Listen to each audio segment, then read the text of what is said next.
Good evening from Johannesburg. I'm Waseem Carrim. Welcome to Let's Have It Out.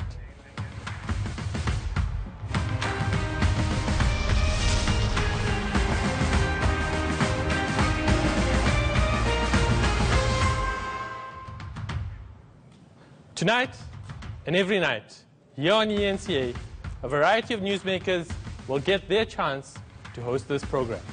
We'll give you, the viewer, a chance to get involved in the conversation.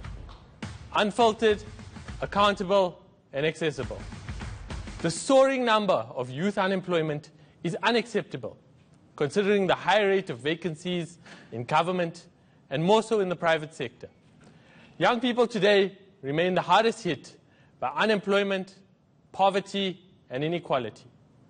A lack of jobs for the youth make young people vulnerable to drugs, alcohol abuse, and a lot more young people become prey to various social ills.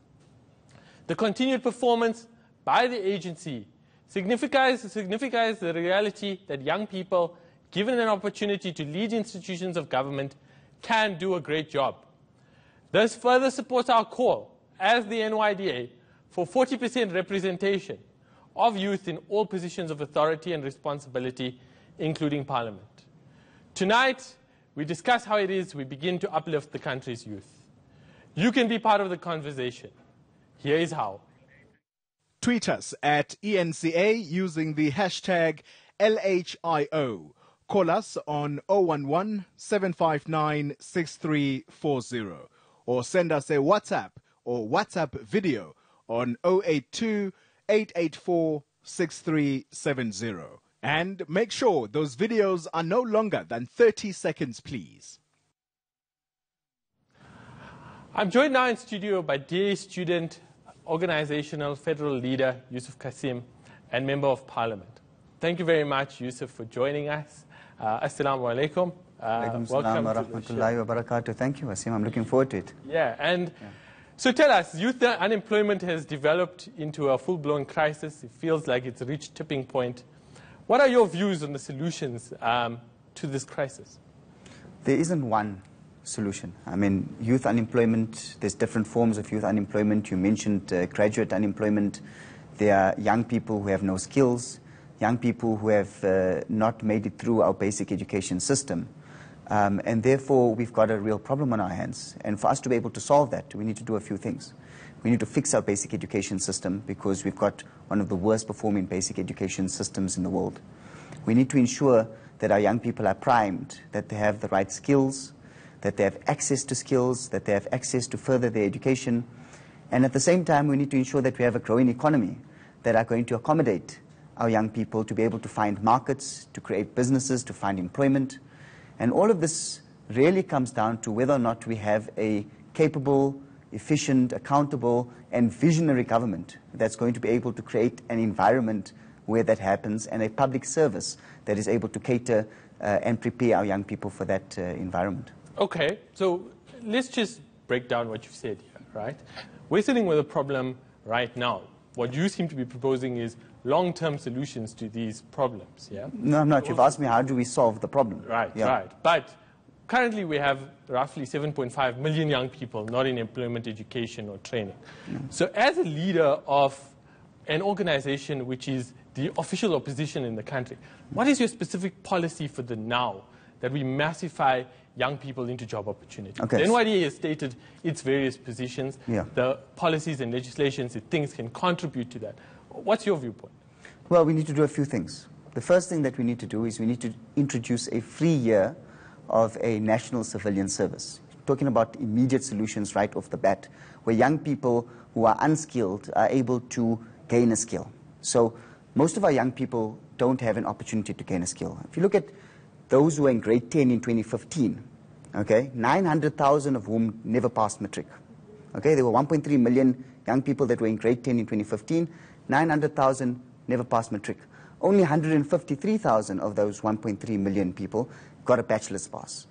The rest of our young people become the forgotten generation of our generation, Waseem. We need to provide an opportunity for those young people to be able to gain a skill and to be able to utilize that skill either to start a business where they can be supported through a subsidy or through support, or to be able to gain employment. And in order to do that, we need to upgrade the youth tax incentive to a full youth wage subsidy. We need to ensure that we incentivize businesses to hire young people, but at the same time, we need to ensure that our young people are skilled for the economy that we're creating. So one of the things that we've proposed, if we had to come into government next year, we introduce a free 1-year national civilian service where young people will be able to gain a skill in that year. We've also proposed that we should have a job seekers allowance for unemployed young people. Okay. Because one of the problems that we have currently for many of our young people is that there might be opportunities that are available, but those opportunities are accessible to those people that have the resources to seek those opportunities and to be able to make use of those opportunities. So there's another number of things that we've proposed. Not everything is going to be able to be fixed immediately. This has been coming for years and years and years. It's going to take years to fix. But to do that, you know, we need to, there's these quick fixes that I've suggested, that we've proposed, but it all comes back to ensuring that we fix the system. Last question before we take questions from callers here is that we believe there's certain barriers that prevent young people from accessing job opportunities. For example, unemployment is classified by race still today, 25 years after democracy, which means a black child or colored child finds it much harder than a white or Indian child to find employment. Yeah?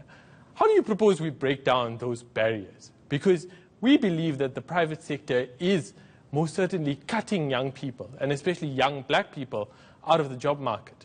Because a lot of young people have got the skills that you've spoken about. They've gone through skills development programs. They have the certificates to prove it. Yet they seem inaccessible to the job market. Okay, I know the NYDA solution is to say we need to cut experience from hiring.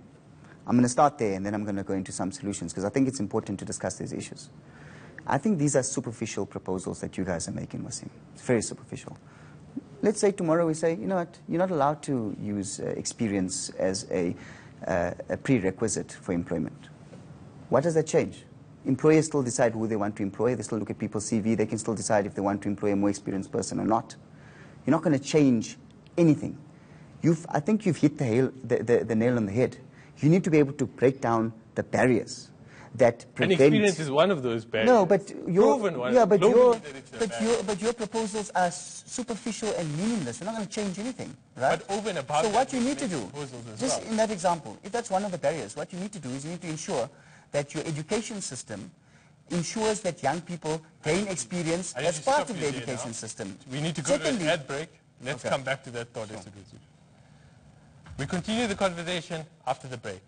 Remember to use the hashtag LHIO on social media.